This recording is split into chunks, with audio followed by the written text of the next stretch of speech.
흔히 사람들이요, 인생을 이제 단계별로 이렇게 구분합니다. 그죠? 유년기, 유아기, 또 소년기, 청년기, 장년기, 또 노년기 이렇게요. 5단계로 구분합니다.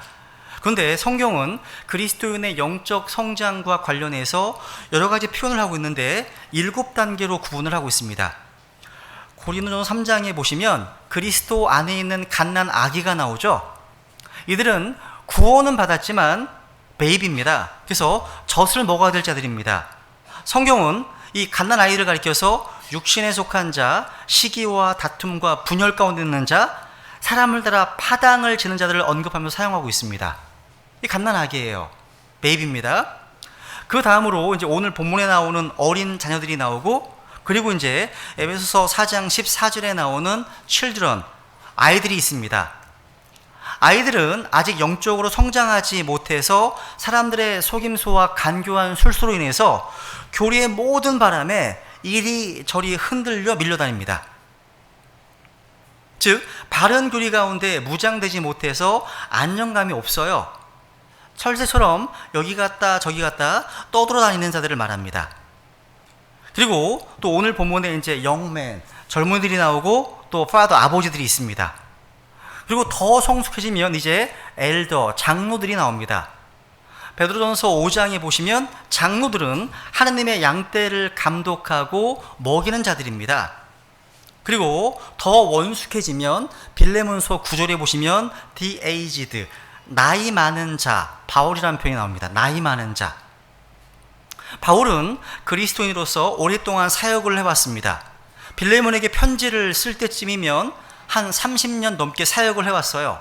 1차 선교여행, 2차 선교여행, 3차 선교여행을 다녀왔고 수십 개의 교회들을 세웠고 수많은 사람들을 그리스도로 인도했습니다. 영적 성숙이라는 관점에서 보면 바울은 나이 많은 자였습니다. 나이 많은 자였어요. 근데 오늘 이제 본문에 보시면 이제 어린 자녀들아, 또 젊은이들아, 또 아버지들아, 이렇게 세 가지로만 언급되어 있죠. 여러분은 예수 그리스도를 자신의 구주와 주님으로 믿어서 그리스도 안으로 들어오셨습니까? 그러면 지금까지 크리스찬으로서의 삶을 살아오시면서 어디까지 성장하셨어요? 영적으로 계속 성장하고 계십니까?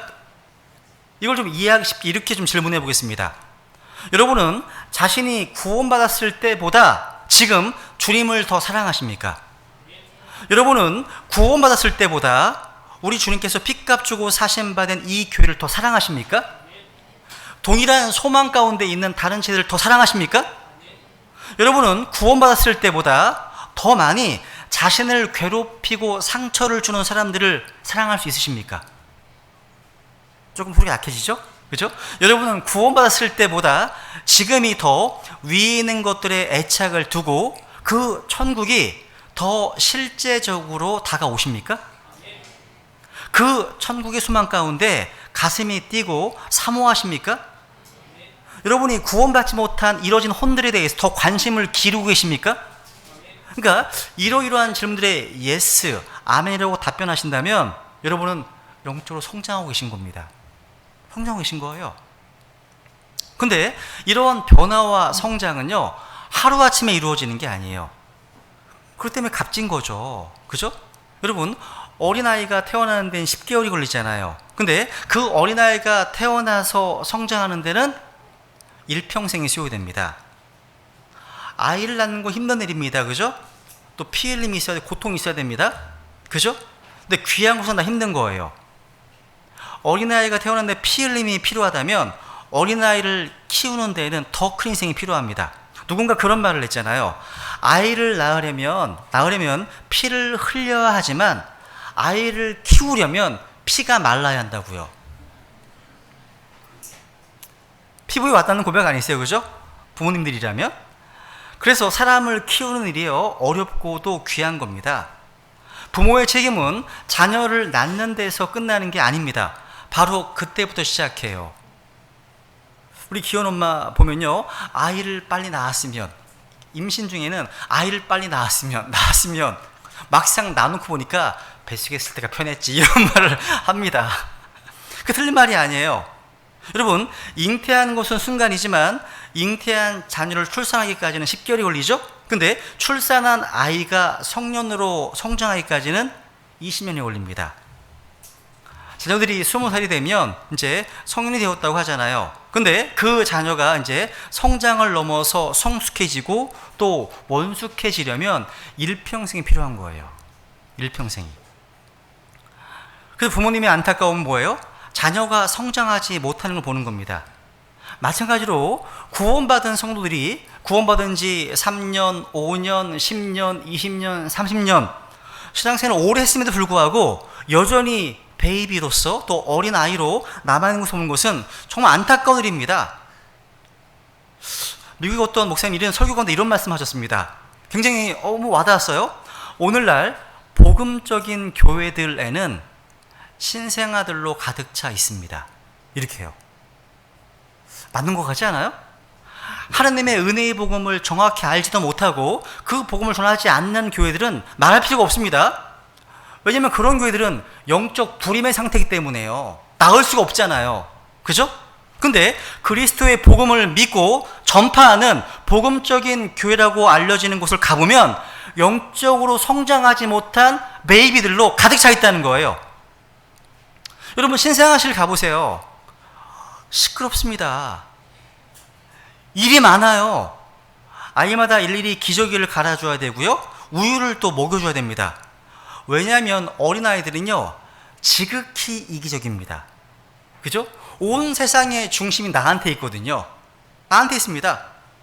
오늘날 신약교회가 창세기부터 요한계시록까지 성경을 철저하게 가르치는 학교가 되어야 되고 또 그리스도의 군사들을 훈련시키는 훈련소가 되어야 하는데 안타깝게도 오늘날의 교회가 산부인과 병원으로 끝나고 말았다는 겁니다. 이것이 오늘날 복음적이라고 불리는 교회들의 현실입니다. 예수님의 제자로서 자기를 부인하는 삶을 살고 날마다 자기 십자가를 지는 삶을 살아야 되는데 어린아이들로 가득 차 있다는 거예요. 여러분, 구원은 시작일 뿐입니다. 여러분, 우리가 구원받을 때 자신의 존재 자체가 죄로 가득한 존재임을 깨닫고 구원자이신 예수 그리스도를 자신의 유일한 구원자와 주님으로 영접하는 순간 영적으로 다시 태어나게 되고 가난하고 태어나잖아요. 근데 그것은 시작일 뿐입니다. 즉 거듭남은 순간이지만 영적 성장은 평생 과업에 해당하는 겁니다. 구원은 결코 목적지가 아니에요. 첫 단추에 불과한 겁니다. 근데 그렇게 구원받은 새로 태어난 가난 아이들은 어떻게 돼요? 우리가요, 사랑스러운 돌봄과 관심으로 말씀의 젖을 물리고 성장하도록 가르치고 돌봐줘야 됩니다. 그죠? 여러분, 새로 태어난 베이비들은요 전적으로 가족에 의지할 수밖에 없어요. 그죠? 우리가 새로운 생명들을 돌봐주지 않으면 그들이 어떻게 제대로 성장해서 하나님의 사람들로 자라갈 수 있겠습니까? 주님께서 우리 베데니 심내교회에게 주신 혼들을 잘 양육하지 못하면 하나님께서 더 다른 혼들을 우리에게 붙여주시겠습니까? 저 자신을 돌아봐도요, 제가 구원을 받고 나서 지금까지 영적으로 성장하도록 다른 믿음의 선배들이 사랑으로 돌봐주고 관심을 가져주고 기도해 주었기 때문에 지금 현재 제가 있는 거예요. 그렇죠? 여러분, 우리 중 그 누구도요 나 홀로 성장할 수 있는 사람은 없습니다. 없어요. 하나님께서는요 그리스도인의 영적 성장을 위해서 이런 지역 교회라고 하는 모임을 우리에게 주신 겁니다. 여기 본문에 보시면요, 사도 요한이 편지를 쓰면서 세 가지 호칭을 지금 하고 있잖아요. 어린 자녀들아, 또 젊은이들아, 또 아버지들아. 마치 하나님의 가족 안에 생명의 질서에 따라서, 생명의 분량에 따라서 어린 자녀들부터 영적으로 성숙한 아버지에 이르기까지 여러 구성원들이 함께하고 있는 이런 신약교회를 떠올리게 됩니다.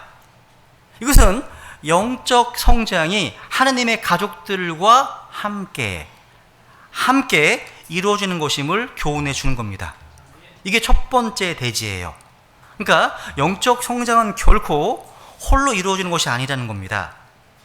성경은 그리스도의 몸된 교회를요, 디모데전서 3장 15절에 보시면 하나님의 집으로, 에베소서 2장 22절에 보시면 하나님의 거처로, 또 에베소서 19절에서는 하나님의 집안으로, 갈라디아서 6장 10절에 보시면 믿음의 집안이라고 표현하고 있습니다.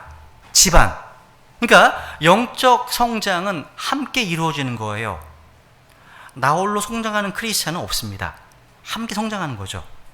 여러분, 동물의 왕국이라는 프로그램을 이제 보면요, 다양한 동물들의 생존 방식을 잘 보여주고 있어요. 이 동물들이 어떻게 살아가고 있을까요? 하나님께서는요, 대부분의 동물들이요, 무리를 이루는 가운데, 그러니까 무리를 이루는 가운데 안전을 유지하고 새끼들을 키우고 번식할 수 있도록 하셨습니다. 그런데 동물들이요, 무리에서 이탈하게 되면 대부분은 사자 같은 육식동물의 먹잇감이 되고 맙니다. 근데 그것과 비슷한 성경적 사례가 나와요. 신명기 25장에 보시면 아말렉의 공격입니다. 한번 보세요. 한번 신명기 25장 17절 18절. 이 말씀을 영적으로 우리에게 적용해 보세요. 한번. 너희가 이집트에서 나올 때, 우리 구원이죠, 그죠? 나올 때 아말렉은 사탄과 육신과 세상을 예표하는 그런 존재입니다. 아말렉이 길에서, 신앙생활의 길, 믿음의 길에서 내게 행한 일을 기억하라.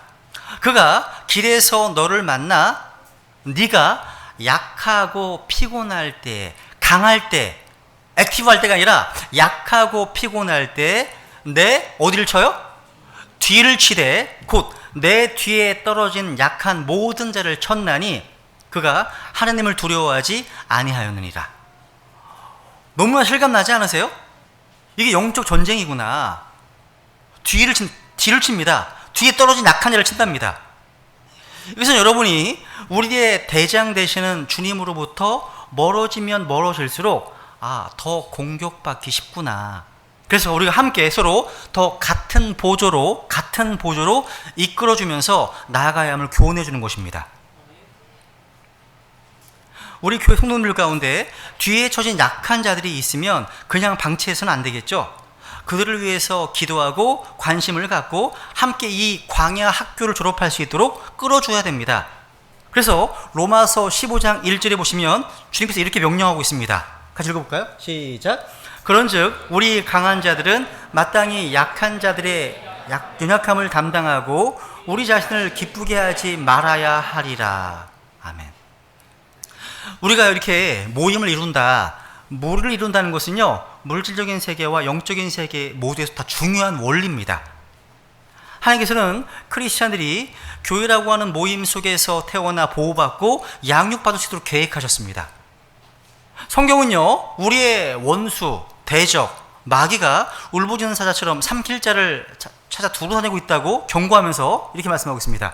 다시 볼까요? 시작. 정신을 차리라, 깨어있으라. 너희 대적 마귀가 울부짖는 사자같이 두루다니며 삼킬 자를 찾나니.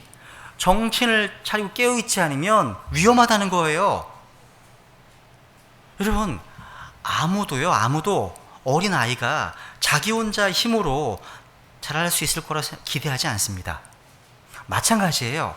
하나님께서는요, 우리가 다른 크리스찬들과 격리된 채 영적으로 자라고 성장할 것을 기대하지 않으십니다. 즉, 영적 성장은 집단적으로 이루어지는 거예요. 집단적으로 함께. 그래서 에베소서 2장에 보시면요, 에베소서 2장 19절 부터 한번 읽어볼까요? 시작. 그러므로 이제 너희는 더 이상 낯선 자와 외국인이 아니요 오직 성도들과 더불어 동료 시민이요 하나님의 집안에 속한 자들이며 또 사도들과 대언자들의 기초 위에 세워진 자들이니라.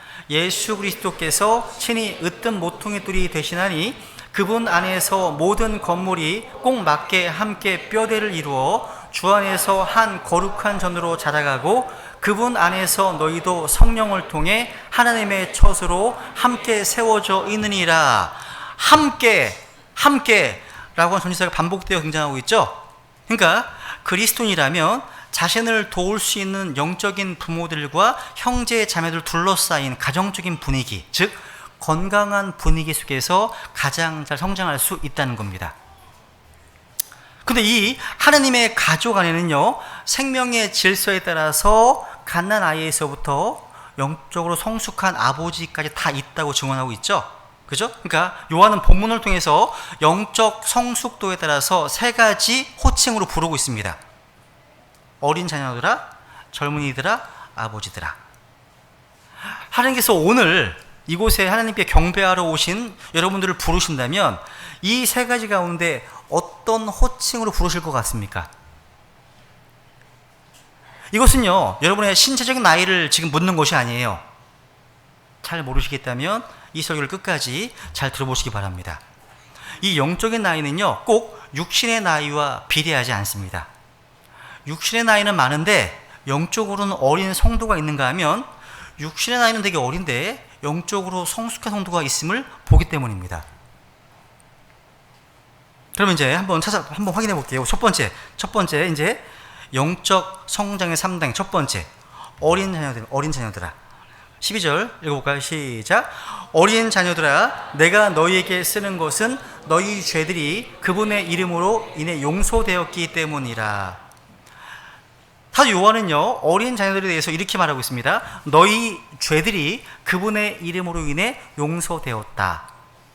예수님의 이름의 뜻 자체가 죄들로부터 구원할 자시잖아요. 그죠? 그러니까 예수님의 이름은 죄들의 용서를 받고 천국에 갈 수 있는 패스워드라고 할 수 있습니다. 이 이름 속에는요, 너무나 많은 보물이 담겨 있어요. 이 이름은 사도행전 4장 12절에 보시면 이뤄진 죄인들이 구원받는 이름입니다. 빌립보서 2장 9절 이하에 보시면 이 이름은요, 모든 무릎이 굴복하는 이름입니다. 가장 높은 이름입니다. 요한복음 14장 13절에 보시면 이 이름은요, 기도 응답을 주는 이름입니다. 요한은 어린 자녀들에게 이 이름의 중요성을 강조하고 있습니다. 너희 죄들이 그분의 이름으로 인해 용서되었기 때문이라. 여기 앉아 계신 여러분 모두 혹시 우리를 영원한 형벌의 장소로 보내는 그 이 죄의 문제를 해결하셨습니까? 즉 예수님의 이름으로 죄 용서를 받으셨습니까? 과거, 현재, 미래의 모든 죄를 완전히 용서받으셨습니까? 바울 사도처럼요, 그 사랑하시는 자 안에서 우리가 그분의 풍성한 은혜를 따라 그분의 피를 통해 구속, 즉 죄들의 용서를 받았도다. 이렇게 구원 가능할 수 있으십니까? 여러분 가운데 아직 죄들의 용서를 받지 않은 분이 계시다면 그 사람은 하나님의 자녀를 일컬을 수 없습니다. 자신의 죄의 문제를 해결하지 못했다면 그분은 하나님의 자녀가 아니기 때문입니다. 우리의 죄는 종교적인 고행으로 용서되는 것이 아닙니다. 우리의 죄는요, 종교 생활을 통해서 용서되는 것도 아닙니다. 또한 도덕적인 노력이나 윤리적인 결단을 한다고 해서 용서되는 것도 아니죠. 오직 죄인들을 구원하기 위해서 하나님께서 육체로 나타나신 바 된 바로 예수 그리스도를 통해서만이 죄 용서를 받을 수 있습니다. 주 예수 그리스도께서 온 세상의 죄를 담당하시고 그 모든 죄값을 지불하시기 위해서 죄인들을 대신해서 의로우신 분께서 죽으셨다는 그 복음만이 죄를 해결할 수 있는 유일한 방법입니다. 피 흘림이 없이는 죄 사함이 없죠? 그 말씀대로 예수 그리스도께서 십자가에서 흘리신 그 보배로운 피만이 나의 죄를 구속한다는 사실을 분명히 깨닫고 그분을 나의 구원자와 주님으로 받아들일 때 비로소 하나님의 자녀가 되는 거죠. 그죠? 이것이 바로 영적 생활의 출발점입니다. 오늘 주님께서 여러분을 보시면서 어린 자녀들아 이렇게 부르시기에 합당한 자리에 놓여 있으십니까? 혹시 아직 구원받지 못했다면 언제든지 저에게 오셔서 복음 상담 요청을 하시기 바랍니다. 그런 분이 계시다면 반드시 죄의 문제를 해결하셔야 됩니다. 왜? 영혼의 문제가 걸쳐있는 그런 아주 중차대한 사안이기 때문입니다. 이렇게 그리스도의 영적 성장은 영적 출생을 전제로 하는 거예요. 그리스도인의 삶은 우리가 하나님의 자녀로 태어나는 순간부터 시작되는 겁니다. 영적 성장은 교회에 출석한다고 시작되는 게 아니에요. 또 어떤 교리적인 지식을 배운다고 시작되는 것도 아닙니다. 영적 성장은 오직 예수 그리스도를 믿음으로 다시 태어나는 것으로 말미암아 시작되는 겁니다. 그래서 이런 유명한 말이잖아요. 일생하면 이사하고 중생하면 영생한다고요. 한 번 태어나면 두 번 죽는다. 그죠? 그 중생 거듭나면 영생한다. 맞는 말이죠? 저는 여러분이 정말 참으로 거듭나셨는지 묻고 싶습니다. 왜냐하면 다시 태어나지 않고서는 하나님의 가족으로서의 자녀된 삶을 시작조사할 수 없기 때문입니다. 그죠? 그래서 요한복음 12절 시작. 그분을 받아들인 자 곧 그분의 이름을 믿는 자들에게는 다 하나님의 아들이 되는 권능을 그분께서 주셨으니. 야, 다시 반복합니다. 예수 그리스도의 십자가가 나와 어떠한 관계가 있는지 그 의미를 발견하고 주 예수님만이 내 혼을 구원할 수 있는 유일한 분이시라는 사실을 깨달아서 그분을 나의 구원자로, 나의 주님으로 받아들인 사실이 없다면 영적 성장은 시작될 수 없다는 겁니다. 근데 오늘 본문 14절에 보시면 어린 자녀들은요, 아버지를 알았다고 이렇게 말합니다. 아버지를 알았다. 이것은 우리가 죄들의 용서를 받고 하나님의 자녀가 되면 본능적으로 또 직관적으로 아버지를 알게 되는 것을 말합니다. 그래서 로마서 8장 15, 16절 우선 15절부터 보겠습니다. 너희는 다시 두려움에 이르는 속박의 영을 받지 아니하고 양자 삼으시는 영을 받았느니라. 그분을 힘입어 우리가 아바 아버지하고 부르짖느니라. 아들이라면 본능적으로 아버지를 알아차립니다. 그리고 아버지라고 부르기 시작합니다. 바로 이 사실을 이렇게 말합니다. 16절 시작. 성령께서 친히 우리의 영과 더불어 우리가 하나님의 자녀인 것을 증언하시나니. 우리 속에 그리스도의 영이 거하실 때 그 성령님을 통해서 우리는 스스로 하나님의 자녀인 것을 알고 그 성령님을 통해서 우리가 하나님을 아버지라고 고백하게 만드는 겁니다. 그런데 어린 자녀들에게는요, 여러 가지 위험이 있어요. 그 중에 하나는 뭐냐면 무지에서 오는 교리적 위기입니다. 아이들은 순진해요. 그래서 아무나 따라가기 쉽고 잘못된 함정에 빠지기 쉽습니다. 그래서 구원받은 지 얼마 되지 않은 초기에는요, 옳고 그름을 잘 구별하기 어렵습니다. 그래서 이상한 일에 빠지기도 하는 거예요. 그래서 바로 알아야 됩니다. 그래서 베드로서 이렇게 얘기하잖아요. 베드로서 3장 18절에 보시면 오직 은혜 안에서 자라고 우리 주 곧 구원자 예수 그리스도를 아는 것에서 자라라. 그러니까 자라는 것이 얼마나 중요한 것인지 성경은 우리에게 명령하고 있는 겁니다. 그래서 우리는 어린 자녀들의 자리에 항상 머물러 있어서는 안 되는 거죠. 점점 영적으로 성장하셔야 됩니다. 이제 그 다음으로 묘사되어 있는 호칭을 보세요. 젊은이들아. 읽어볼까요? 14절 시작. 뒤부터요. 뒤부터 시작. 젊은이들아, 내가 너희에게 쓴 것은 너희가 강하고 또 하나님의 말씀이 너희 속에 거하며 너희가 그 사악한 자를 이겼기 때문이라. 여기 본문에 보시면 영적인 젊은이들을 세 가지로 묘사하고 있습니다. 첫 번째로 젊은이들은 너희가 강합니다. 잠언 20장 29절에 보시면 젊은 자들의 영광은 그들의 힘이요. 젊음은요, 인생의 황금기잖아요. 인생의 꽃입니다. 영적인 젊은이들에게는요, 하나님의 말씀을 통한 영적인 힘이 있는 거예요. 청년 요셉은요, 보디발의 아내가 유혹할 때 하나님을 힘입어서 자기의 순교를 지켰습니다. 반면에 삼손을 생각해보세요. 삼손요, 육신의 힘은 대단히 강했지만 들릴라의 유혹 앞에서는 자신을 지킬 수 있는 힘이, 영적인 파워가 없었다는 거죠. 그래서 바울은 자기 아들 디모데에게 그러므로 내 아들아, 너는 그리스도 예수님 안에 있는 은혜 안에서 강건한 자가 되라 말씀하시는 거예요. 강건한 자가 되라. 또한 두 번째로요, 젊은이들은요, 강할 수 있는 비결이 무엇이라고 말하고 있습니까? 비결이요? 하나님의 말씀이 그들 속에 거하기 때문입니다. 바울 사도는요, 그리스도의 말씀이 너희 속에 모든 지혜로 풍부히 거하게 하라 우리에게 당부하고 있습니다. 또한 성령의 검, 곧 하나님의 말씀을 가지라 우리 권면하고 있습니다. 그래서 시편 119편 11절 시작. 내가 주께 죄를 짓지 아니하려고 주의 말씀을 내 마음속에 숨겼나이다. 9절. 청년이 무엇으로 자기 길을 깨끗하게 하리이까 주의 말씀에 따라 자기 길을 조심함으로 하리이다.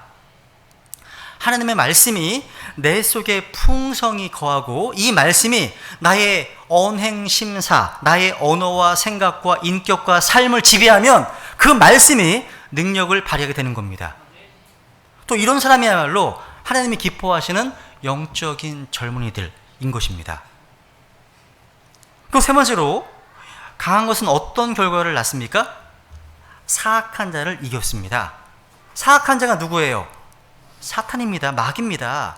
사탄은요, 우리로 하여금 영적으로 성장하지 못하도록 역사합니다. 그래서 요한일서 2장 16절에 보시면 사탄이 사용하는 세 가지 무기가 있죠. 그죠? 우리를 넘어뜨리고 성장하지 못하도록 마귀는 육신의 정욕과 안목의 정욕과 인생의 자랑을 사용하고 있다는 겁니다. 사탄은요, 우리의 신앙이 성장하고 우리의 인격이 변화되려고 하면 우리를 공격합니다. 또 마귀는요, 우리가 주님께 더 가까이 다가서려고 하면, 또 말씀을 사모하고 기도하려고 하면 마귀는 온갖 문제와 유혹을 가지고 우리를 공격합니다. 성경은요, 젊은이로서 청년의 정욕을 피하라, 음행과 우상 숭배를 피하라, 돈을 사랑함으로 수반되는 여러 가지 어리석고 해로운 정욕들을 피하라, 도망치라 촉구합니다. 그런데 마귀에게서는 피하라 하지 않으십니다. 마귀에게서는 도망치라 하지 않으십니다. 왜 그럴까요? 마귀에게 뒤를 보이면 마귀가 뱀처럼 그 뒤를 물 것이기 때문입니다. 성경은 우리에게 이렇게 말씀하십니다. 그러므로 하나님께 복종하라, 마귀를 대적하라, 그리하면 그가 너에게서 도망하리라. 마귀를 어떻게 하라고요? 대적하는 거예요. 마귀는 피하는 게 아닙니다. 음행은 피해야 됩니다. 대적하는 게 아니에요. 근데 마귀는 대적해야 되는 겁니다. 그럼 우리가 어떻게 마귀를 대적해야 될까요? 첫사람 아담은 마귀의 공격에 패배했습니다. 근데 우리 구주 예수님은요, 마귀에게 승리하셨죠? 주께서는 사탄의 유혹들 앞에서 어떻게 하셨습니까? 그렇습니다. 기록되었을 때. 따라해보세요. 기록되었을 때. 기록되었을 때. 기록되었을 때. 3번 반복하셨습니다. 그러니까 그 말씀으로 승리하셨다는 거예요. 그러니까 기록되었을 때가 승리의 비결인 거예요. 여러분, 우리 주 예수님의 마음속에는요, 하나님의 말씀이 충만하고 풍성하게 있었기 때문에 어떠한 상황, 어떤 환경에서도요, 대처할 수 있는 하나님의 말씀이 풍성하게 되고 있었습니다. 그 말씀이 주님의 인격과 삶을 지배하고 있었기 때문에 넉넉하게 승리할 수 있었던 겁니다. 그렇다면 오늘 여러분의 마음속에는 얼마만큼 하나님의 말씀이 거하고 있으십니까? 그리스도의 말씀이 여러분 속에 풍성히 지금 거하고 계십니까? 이 말씀이요, 여러분의 삶을 주장하고 있습니까? 그렇다면 그런 분들이야말로 하나님께서 기뻐하시는 영적인 젊은이들이신 겁니다. 젊은이들이신 겁니다. 젊은이들. 이제 마지막 세 번째로 이제 아버지들입니다. 아버지들. 13절 우리 같이 읽어볼까요? 다시 13절 앞에 부분만 시작. 아버지들아, 내가 너희에게 쓰는 것은 너희가 처음부터 계신 그분을 알았기 때문이라. 여기까지. 아까 어린 자녀들은요, 단순히 아버지를 알았다고 말했습니다. 그런데 아버지들은 단순히 하나님을 아버지로 아는 그 알미 아니라 처음부터 계신 그분을 알았다고 말했습니다. 처음부터 계신 그분. 이것은 하나님의 어떠하심을 더 깊이 있게 또 온전하게 알고 경험했다는 거예요. 여기서 알았다는 말은요, 하나님과의 깊은 어떤 관계와 사귐을 통해서 체험으로 아는 것을 의미하는 겁니다. 영적인 아버지들에게는요, 하나님에 대한 체험들이 많이 쌓여 있어요. 그래서 믿음이 어린 사람들을 데리고 밤을 새워서 이야기할 수 있는 믿음의 이야기들이 있어요. 나와 함께 하시고 나의 삶 속에서 역사하신 그 크신 하나님, 그런 체험들이 간직되어 있다는 거예요. 여러분이 알고 계신 하나님은 어떤 분이세요? 내가 어려움과 역경에 처할 때 나를 붙들어서 일으키신 하나님의 능력이 여러분의 삶 가운데 역사하셨습니까? 기도하면 응답하시는 그 하나님이 위대한 손길을 경험하셨습니까? 밤을 지새워도 다함이 없는 하나님에 대한 이야기가 여러분의 마음속에 또 생활 속에 쌓여 있으십니까? 신앙적으로 장성한 사람, 영적인 아버지는요, 하나님을 깊이 아는 자입니다. 바울은요, 예수 그리스도를 알자마자 마음속에 아주 짙은 하나의 소원이 생겼습니다. 그것은 바로 예수님을 더 알고 싶은 갈망이었어요. 그래서 빌립보 3장 한번 같이 읽겠습니다. 시작. 그러나 무엇이든지 내게 이득이던 것들을 곧 그것들을 내가 그리스도를 위하여 손실로 여겼으며 참으로 확실히 모든 것을 손실로 여김은 그리스도 예수 내 주를 아는 지식이 뛰어나기 때문이라. 내가 그분을 위하여 모든 것에 손실을 입고 그것들을 단지 배설물로 여김은 내가 그리스도를 얻고 율법에서 난 내 자신의 의가 아니라 그리스도의 믿음을 통한 의 곧 믿음으로 말미암아 하나님에게서 난 의를 소유한 채 그분 안에서 발견되려 함이라. 이것은 내가 그분의 죽으심과 일치하게 되어 그분과 그분의 부활의 권능과 그분의 고난에 참여한 것을 알고자 함이요. 여러분, 바울이 그리스도를 모릅니까? 이미 구약성에 기록되어 있는 이 그리스도에 대한 객관적 지식을 다 알고 있을 겁니다. 근데 더 알고 싶은 거예요. 육신은 비록 쇠약해져 가고 있었지만 하나님을 향한 목마름은 여전히 강해서요, 영적으로 계속 성장하면서 어떤 강건해지고 있음을 보여주고 있는 겁니다. 바울은 그리스도 안에서 성숙한 사람이었고 많은 것을 보고 체험한 인물입니다. 근데 말년에 그분을 알고자 하는 강렬한 열망을 가지고 있었다는 거죠. 바울은요, 예수님과 아주 친밀한 관계에 있었고 그 누구보다도 그분에 대해서 더 잘 알고 있었지만 예수님을 알면 알수록 더욱더 그분을 또 알고 싶어 했다는 거죠. 이 그런 거예요. 영적으로 강해지면 강해질수록 하나님을 향한 목마름이 더 강해집니다. 희한해요. 시편 42편 보세요. 한번 다윗의 고백이죠. 시작.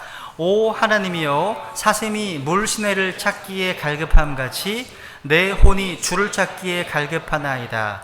내 혼이 하나님 곧 살아계신 하나님을 찾기에 목이 타니 내가 어느 때에 가서 하나님 앞에 보이리요. 여러분, 사랑하는 주 예수님의 인격과 능력과 그 지혜와 성품과 사랑을 더욱더 알고 싶어하는 갈망이 바울을 사로잡은 겁니다. 그럼 여러분에게는 이러한 바울의 열망, 이런 사모함이 있으십니까? 지금 여러분이요, 어떤 환경에 처해 있더라도 여러분의 속사람이, 여러분의 영혼이요, 하나님을 향해 목마르다는 것을 경험하고 있다면 영적으로 성장하고 있다는 증거예요. 증거입니다. 하나님 백성이 있어서 영적 성장의 목표는 뭐예요? 하나님을 아는 것에 있거든요. 그래서 호세아서 4장 6절을 보세요. 이제 마무리하겠습니다. 4장 6절에 보시면 내 백성이 지식이 부족함으로 망하는도다. 내가 지식을 거부하였으므로 나도 너를 거부하여 내가 나를 위해 세상에 되지 못하게 할 것이요 내가 내 하나님의 율법을 잊었은즉 나도 내 자녀들을 잊으리라. 호세아가 말한 지식은 하나님을 아는 지식입니다. 하나님을 아는 지식이 없을 때 인간은 망할 뿐만 아니라 성장하지도 못합니다. 인간은요, 하나님을 아는 것만큼 성장해요. 그죠? 그러니까 하나님을 아는 것만큼 변화됩니다. 하나님을 아는 지식의 크기만큼 그 인생의 크기가 결정돼요. 바울은 영적 성장의 비결을요, 하나님을 아는 지식에 두었다는 거죠. 에베소서 4장 13절 같이 읽어보죠. 시작. 마침내 우리가 다 믿음과 하나님의 아들을 아는 것에서 하나가 되어 완전한 사람에 이르고 그리스도의 충만하심에 장성한 분량에까지 이르리니. 그렇습니다. 영적 성장을 갈망하는 사람은요, 하나님 아들을 아는 것에 힘써야 됩니다. 그래서 우리가 계속해서 주를 알고자 하면 그때 우리가 알리라 말씀하시죠. 그죠? 이 지식은 단순히 머리로만 아는 것이 아니라 하나님을 맛보아 아는 거예요. 그러니까 우리의 삶이요, 뭔가 추상적이고 애매모호한 삶이 아니라 우리의 삶 속에서 구체적으로 역사하시는 하나님을 체험해서 더욱더 깊이 하나님을 알기 원한다는 거죠. 그래서 영적 성장의 목표는요, 예수 그리스도에 대한 정보들, about, 그분에 대한 정보들, 그분이 어떠하심, 이걸 지성적으로 머리로 아는데 그치는 것이 아니라 예수 그리스도 그분을 매일의 삶 속에서 경험적으로 아는 것이 되어야 한다는 거죠. 우리 모두 이것을 간절히 열망한다고 고백하지 않으시겠습니까? 이것이 저와 여러분의 기도 제목이 되었으면 좋겠습니다. 이 시간 우리 하나님을 더 잘 알기 원한다고 주님께 고백하지 않으시겠습니까? 우리 다 같이 주님께 은혜를 구하겠습니다.